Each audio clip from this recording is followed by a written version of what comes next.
Okay. Sorry guys. In fact, हम लोग थोड़े से experiments वगैरह कर रहे हैं to go live on YouTube at the same time in Facebook. That is why some glitches are coming up.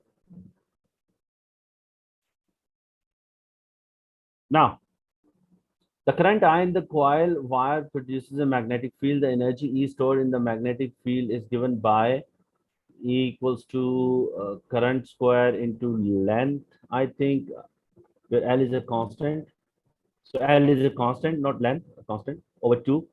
The manufacturer of the coil states that the value of L in SI base unit is 7.5 into 10 to the power minus 6 plus minus 5%.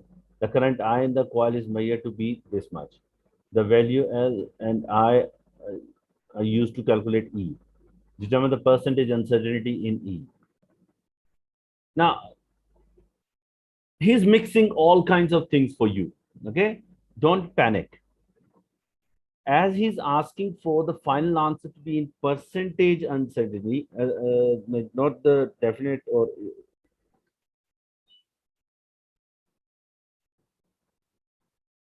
absolute uncertainty, he's asking for percentage uncertainty over here. So let's convert everything into percentage uncertainty. Luckily, L is already in percentage. So we have this one in percentage. This this is absolute uncertainty. How to convert it into percentage? 0.02 divided by 0.50 into 100.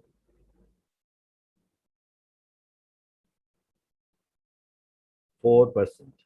So percentage uncertainty in the value of E will be 2 times the percentage uncertainty of I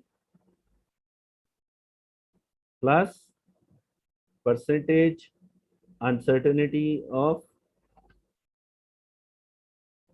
L. Simply 2 times 4 plus 5, which is 13%. So final answer will be 13%. Okay. So this is the end of first question.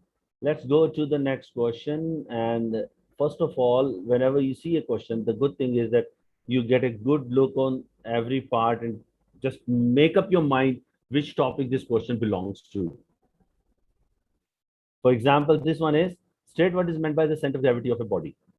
And then I can see some turning effect things coming up over here. So now these ideas, these concepts should start coming up into your forehead.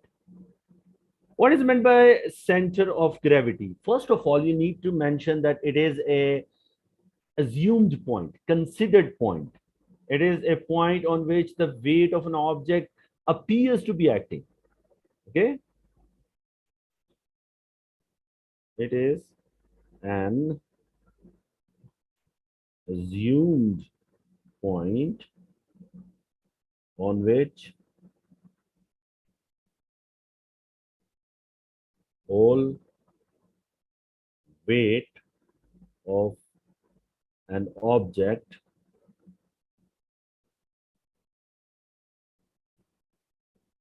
appears to act. So it is very important. If I could, I would have made appear bold, but I hope you understand that when we are writing, we cannot do that. But it is very important to mention this. It is an assumed point, and it is a point on which whole weight of an object appears to be acting. Now, look at this thing. A uniform wooden post AB of weight 45 Newton stands in equilibrium on hard ground, as shown. And A of the vertical post is supported by the ground. So A is on the ground. Horizontal wire with tension T. This is a wire that is providing tension T. Tension is simply a force. Don't take tension of tension. Do not consider it as something else. It is just simply a force. Attached to end B of the post, another wire attached to the post at point C, which is not straight. I can see it is inclined. It is making an angle 60 degree to the horizontal, has tension 38 newtons. Distances along the post of point A and B and C are shown in figure 2.1. Calculate the horizontal component of force exerted on the post by the wire connected to point C. So what is the horizontal component? Simply on the diagram, I hope you can clearly see that this angle is also 60 degree. And tension is something that you can also assume that is acting in opposite way as well, because tension acts both ways. Examiner's question exactly was calculate the horizontal component of the force exerted on the post by the wire at point C. So examiner wants you to calculate this force. I don't think we need this thing. No. This will be 38 cos 60. Now cos 60 is 0.5 and 38, so it should become 19 newtons.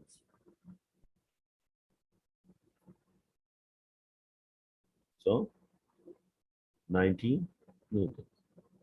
Now, by considering the moment about A, determine the tension T. Clockwise turning effect about A should be equal to anti-clockwise turning effect about A. And the important thing is there are forces that will not be making any turning effects. One of them is the weight of the object, 45 Newton acting straight towards the pivot point A. So no turning effect. The reaction force that acts on A produces no turning effect as well. Now, the clockwise turning effect would be produced by this 19 Newton force at a distance of 0.9 meter from the pivot. And T will be producing an anti-clockwise turning effect of size T times 1.2 meters anti-clockwise. And when we put them equal to one another, then we can find out the value of T, because T is the only unknown in this case. And there are only two turning effects. We are lucky to find just a simple question where there's one clockwise turning effect and one anti-clockwise turning effect. Clockwise turning effect is 19 times 0.9 and anti-clockwise turning effect is T times 1.2. I was repeating it because over here you cannot see the diagram. T times 1.2 equals to 19 times 0.9. So for T, it is 19 times 0.9 divided by 1.2. Let's see what calculator does. 19 times 0.9 divided by 1.2. And we should get 14.25 or 14.3 newtons.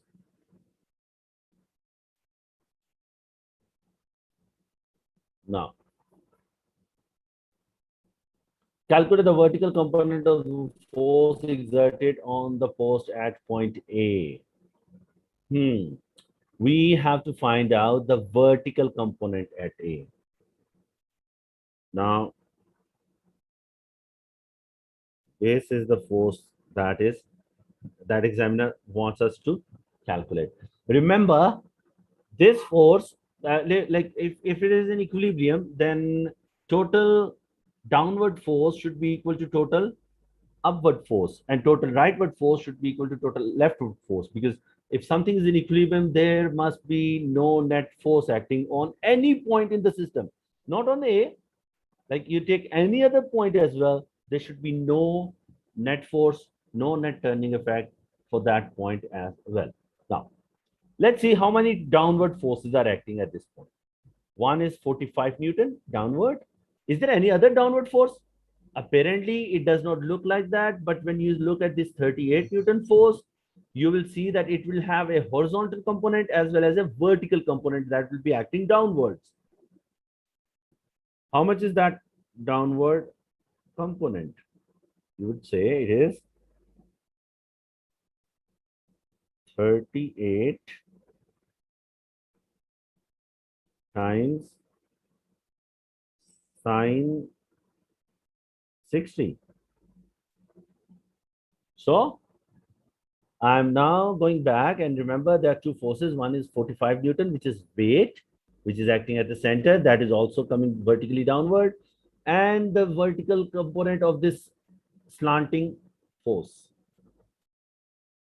So calculate the vertical component. It will be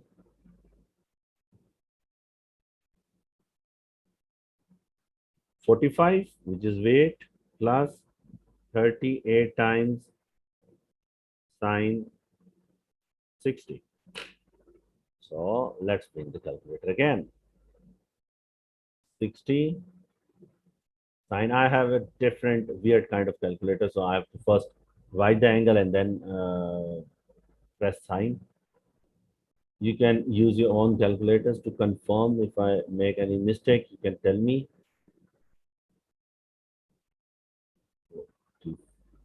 5 plus 38 times 60. So we should get 77.91.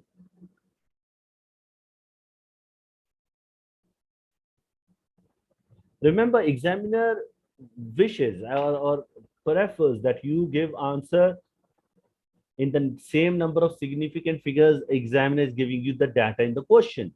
As I go to the question, I find that this force is given in two significant figures. This is also two significant figures. 0.90 is two significant figures, and 0.30 is also two significant figures. So suitable number of significant figures in the final answer are 2. And examiner is lenient over here. You can go to the 2 significant figures or one more.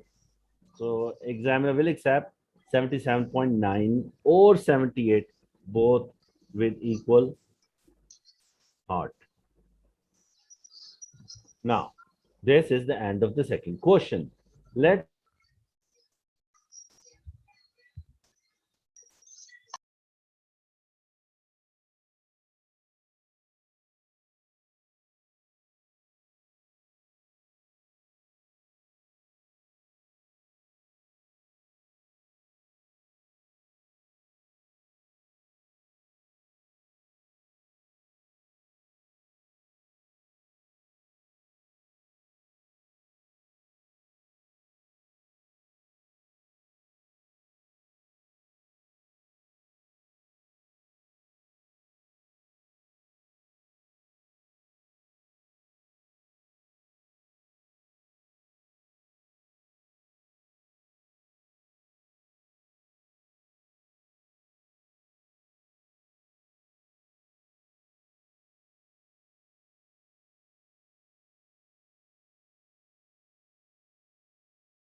Sir कहाँ गए हैं?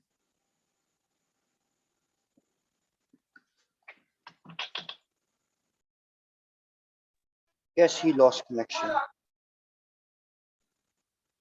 तो ये क्या नाम, फिर से reconnect करें, क्या करें? Well, we can wait for 5 minutes or so. नहीं मतलब उनका अकाउंट जो है वो होस्ट में बन गया, वो निकल गए हुए हैं, मतलब लीव कर दिया हुआ है। Yeah.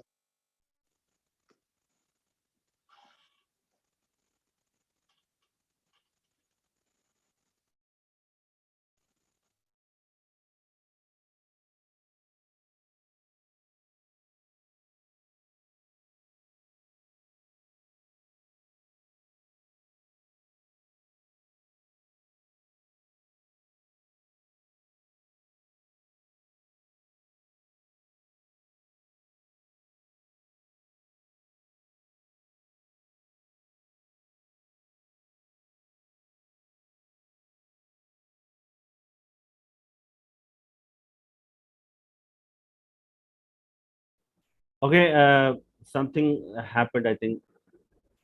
Lost connection. Now I'm back. Okay, we were at question number 3, I guess. We were about to start question number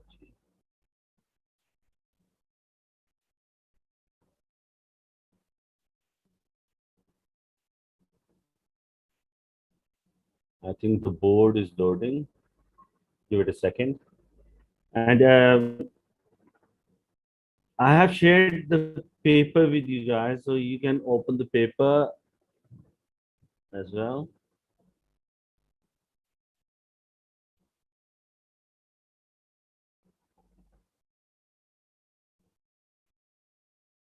So here we are.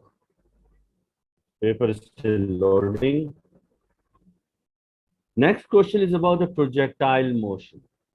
Let's read the question first. A ball is fired, not thrown. So he is using this term fired, so you can understand that the speed will be larger. With a speed of 45, here we are, 41 meter per second. That is a very high speed. From a stationary cannon at the top of a hill, the ball lands on the horizontal ground that is vertical distance 57 meter below the cannon, like this. The air resistance is negligible. So thanks God, we don't have to bother about the amount of air resistance acting.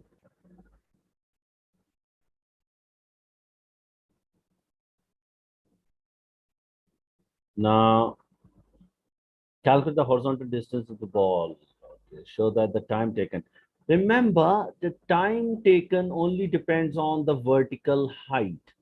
It doesn't matter that object is thrown with a speed of 41 meter or 50 meter or 60 meter. That will only change where the object will land, but it will not change the time it will take to fall down, because the falling down time for an object falling vertically downward for 57 meter is exactly same for falling in a projectile way, like that, or parabolic way.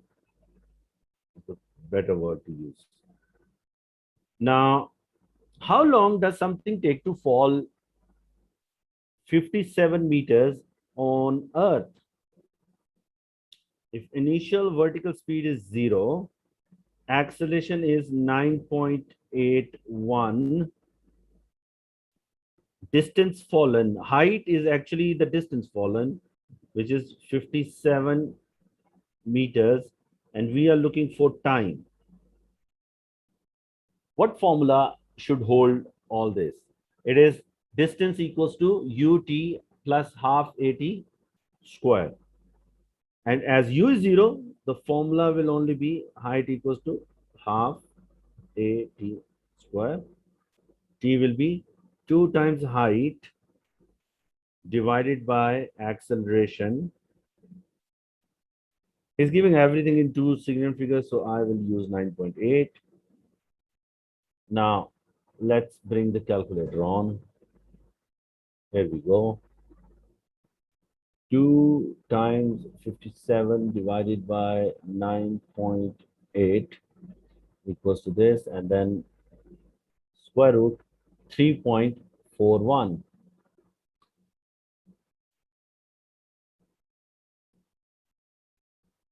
But I cannot offer this answer because examiner asked me to show it is 3.4.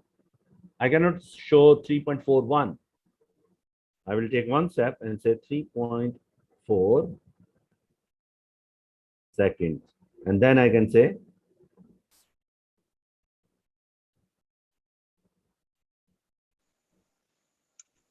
shown.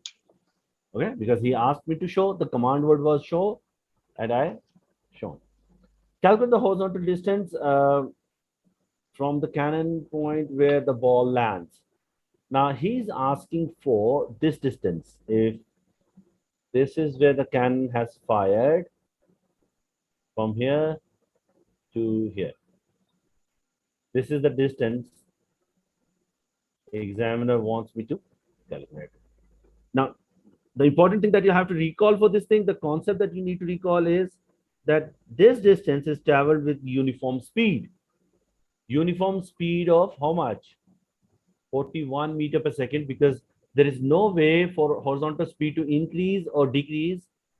We are ignoring a resistance. That is why. So just one mark, because he knows that we know that we just have to multiply 3.4 with 41 to find this answer. 41 times 3.4 equals to 139.4.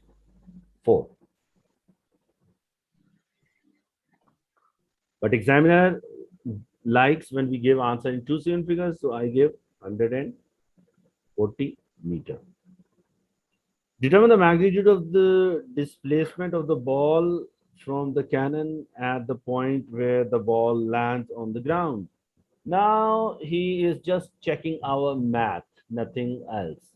He's asking for the displacement. And remember, displacement is a vector quantity. It is a kind of distance that has direction.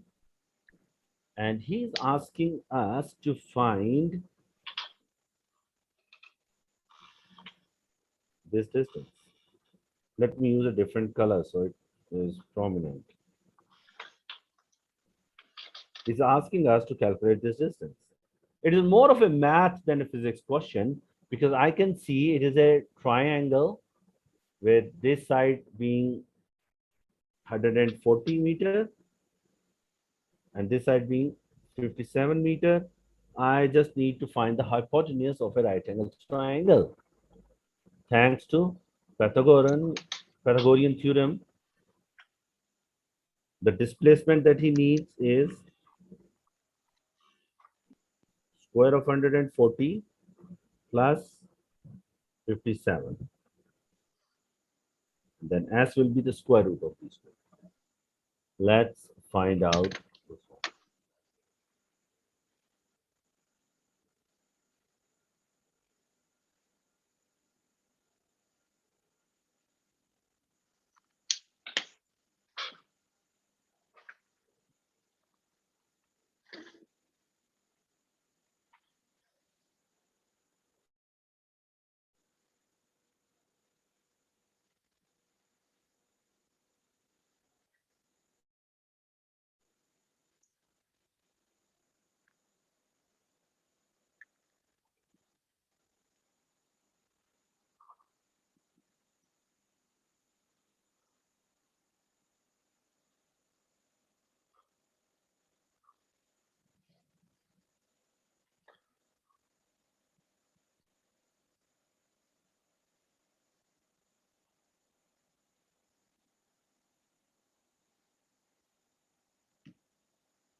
Oh, no, no.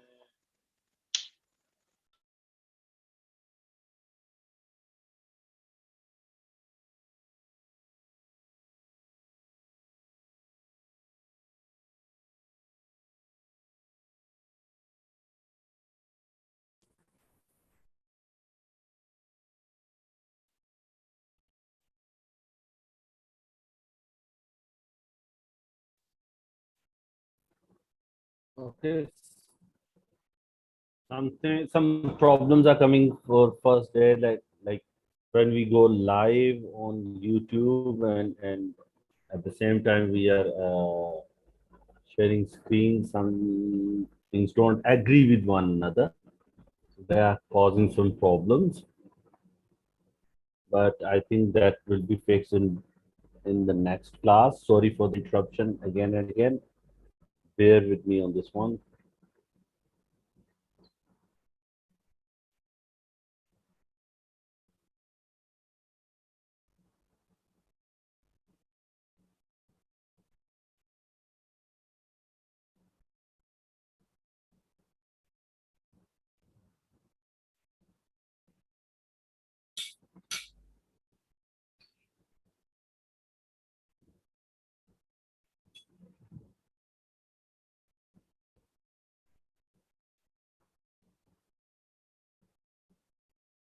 Okay. So we were finding displacement, and we know that displacement is uh, hypotenuse in this case. So we need 140 square plus 57 square, and then their square root. I was doing that with my calculator. I remember now. Let's see, 140 square plus 57 square equals to this square root of this thing, 151.15. But examiner again will like it to be 151 or better 150 into significant figures. So that will be the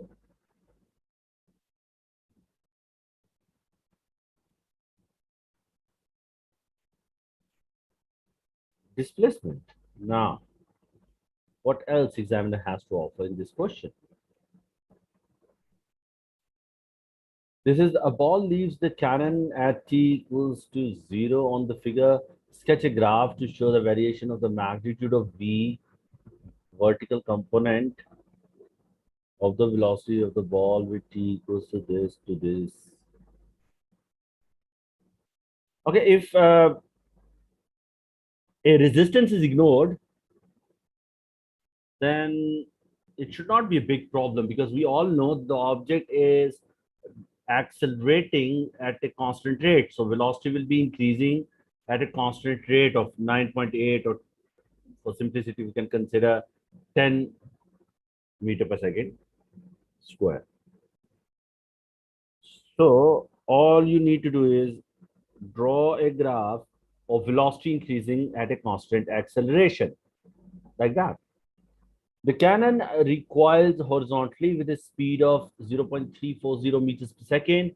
When it fires the ball, the total mass of the ball and the cannon is 1480 kg.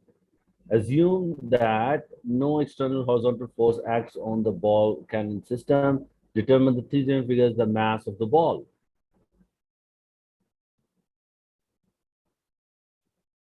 So, good. Now, if cannon, let's see, if I assume that this is the cannon and this is the ball, they have a total mass of 1480 kg. Then if ball has mass x, then the cannon has mass 1480 minus x. And what do we know when things get separated like that? One accelerates in one direction, the other accelerates in the other direction, and they both should have same magnitude of momentum in opposite directions. So momentum of the cannon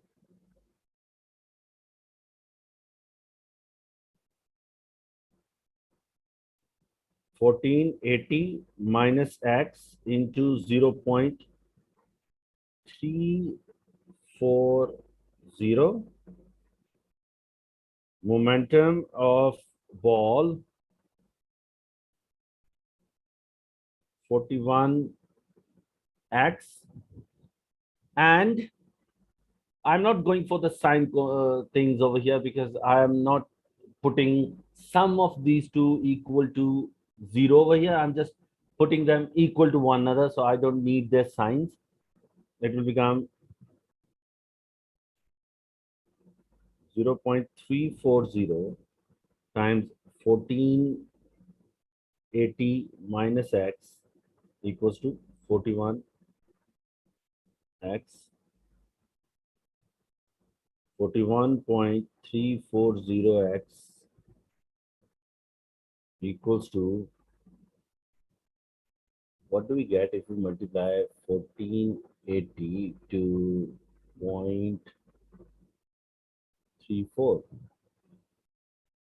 503.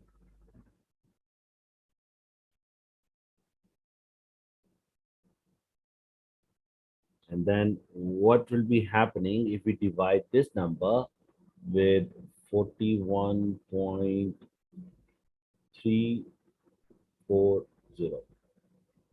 And we get 12.17.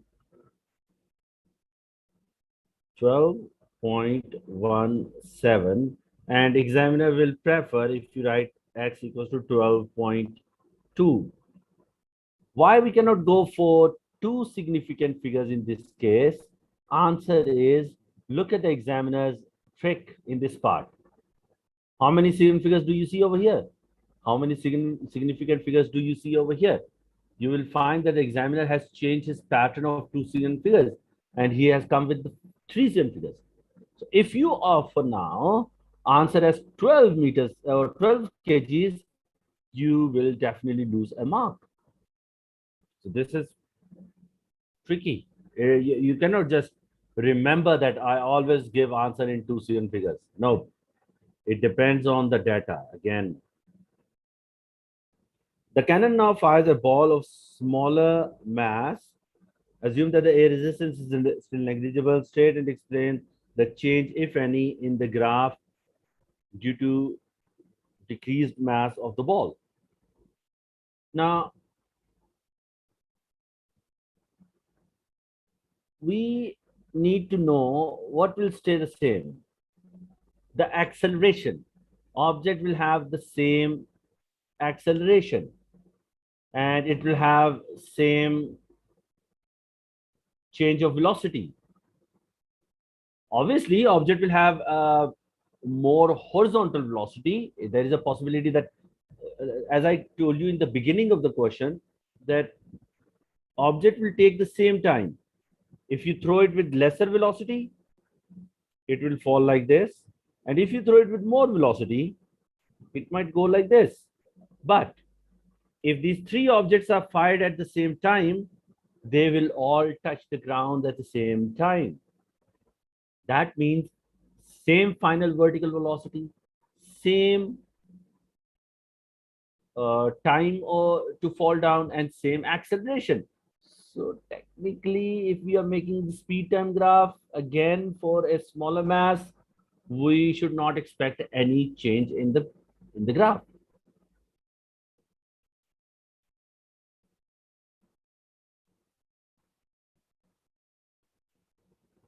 The graph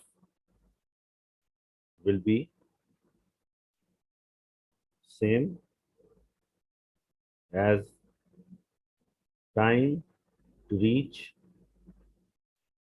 is same final vertical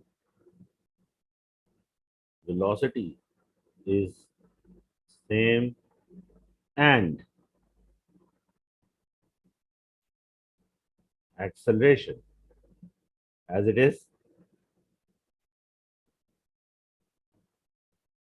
gravitational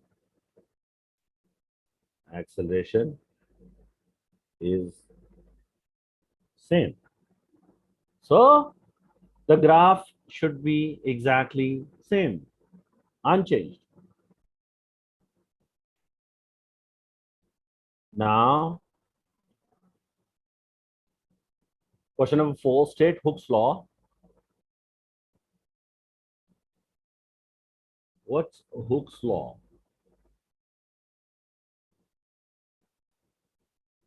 Hooke's law is that if you do not cross the elastic limit, Within elastic limit, force and extension are directly proportional.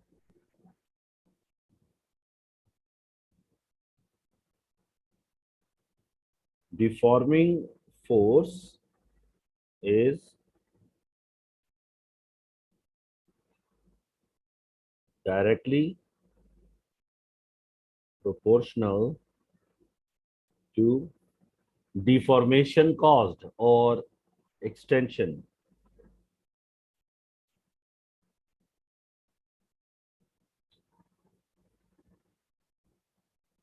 within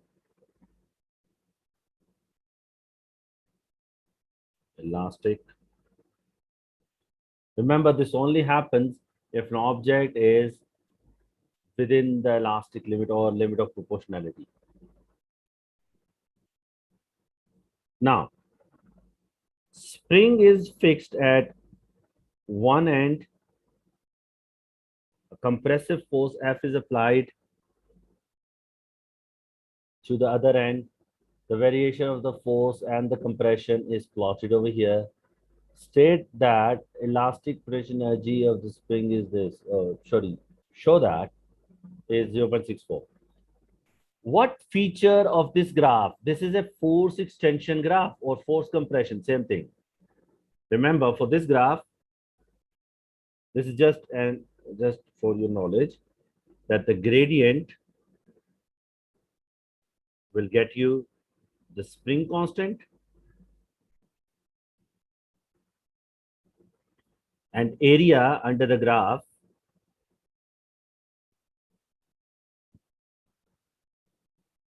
is strain energy or elastic energy.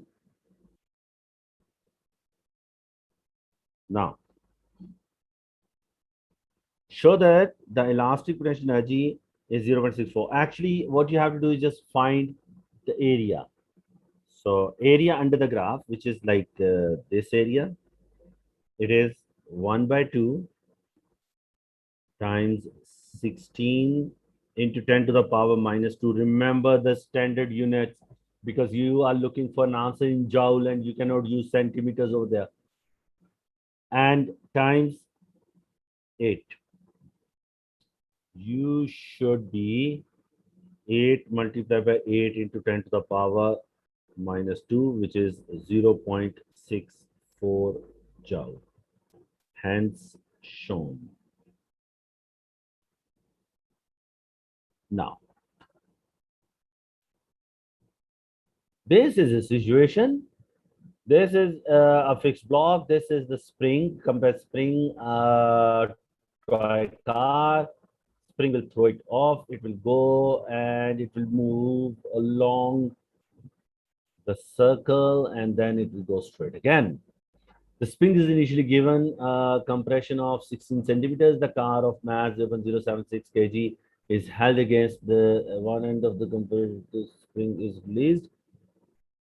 It projects the car forward. The car leaves the spring at X. Kinetic energy is equal to the initial elastic energy. So he wants you to know that the kinetic energy that trolley gains because of the spring pushing it forward is same as the energy stored in the spring. The car follows the track and vertical loop of radius this and then passes point Y, assuming that the friction and air resistance are negligible. Oh, we are lucky.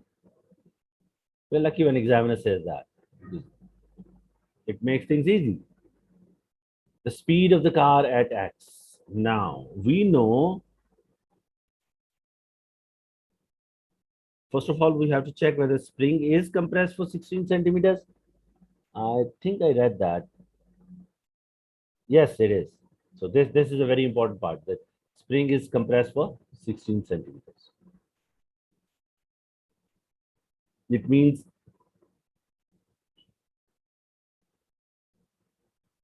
elastic energy stored was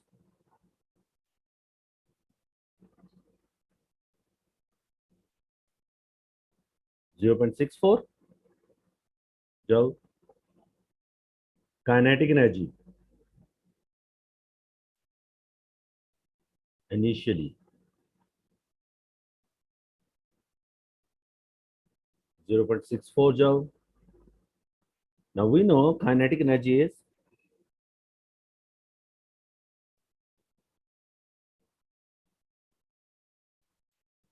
the mass of the trolley was 0.707.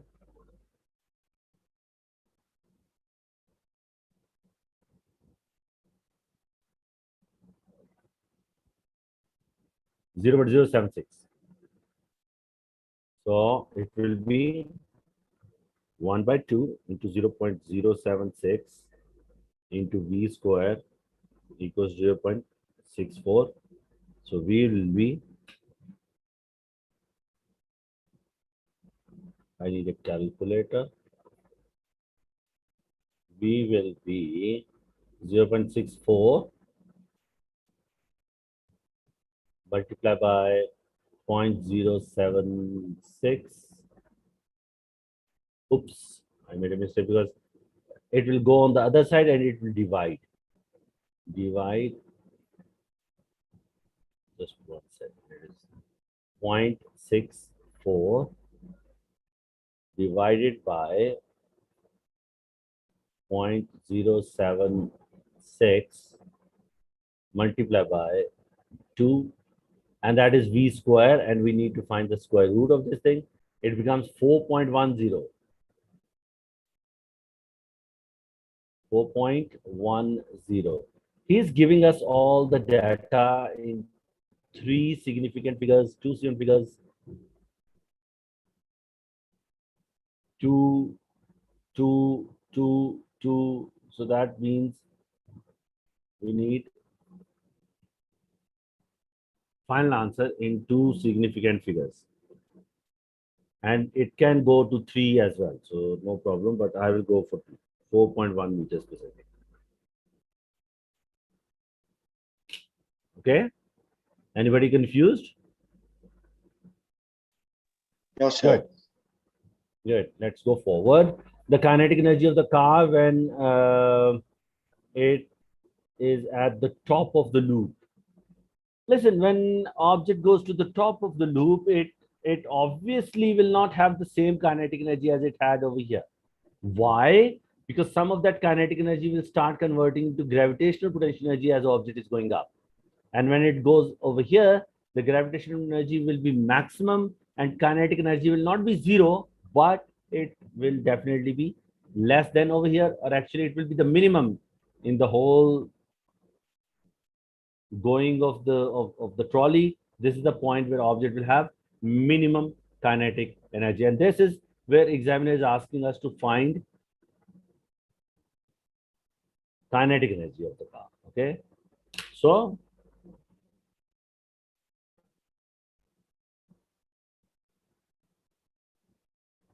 kinetic energy at top equals to kinetic energy at bottom minus gain of gravitational potential energy. So kinetic energy at the bottom is 0.64 minus gain of kinetic energy.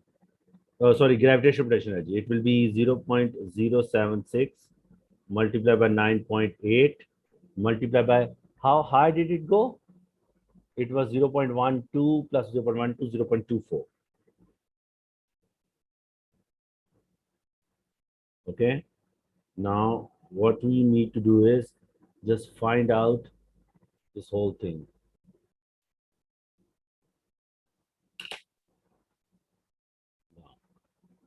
Bringing the calculator on. Sorry for this thing. This is what it is. Kinetic energy at the top is kinetic energy at the bottom minus gain of gravitational potential energy. And calculator 0.076 multiplied by 9.8 multiplied by 0.24. 0.1785. So it is 0.64 minus 0.1785. 7, 8, 7. So I can make it 0.18 minus 0.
Bro ये रोज रात को class होती है इस वक्त या आज कोई स्पेशल दिन है?